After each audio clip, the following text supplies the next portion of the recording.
Walid Melouki, directeur de recherche au CNRS et responsable de l'équipe réactivité atmosphérique, responsable du projet Helios. Nous sommes au CNRS à Orléans. Dans ce département, les scientifiques travaillent sur les processus atmosphériques.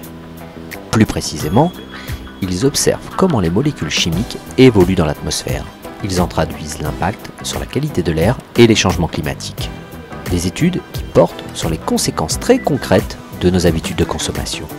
Par exemple, la consommation de carburant automobile. Un certain nombre d'espèces chimiques, de molécules, vont se dégrader plus ou moins rapidement et former des composés plus néfastes à l'être humain. Donc notre objectif, c'est de comprendre tout ça, en combien de temps ces molécules vont être dégradées et qu'est-ce qu'elles vont donner. L'innovation ici, qui place ce laboratoire parmi les 3 références mondiales dans le domaine, c'est une instrumentation développée par les chercheurs orléanais. Elle prend toute sa valeur grâce à la demi-sphère transparente placée sous ce gros cube mobile. Par beau temps, la demi-sphère est découverte pour capter les rayons de la lumière solaire.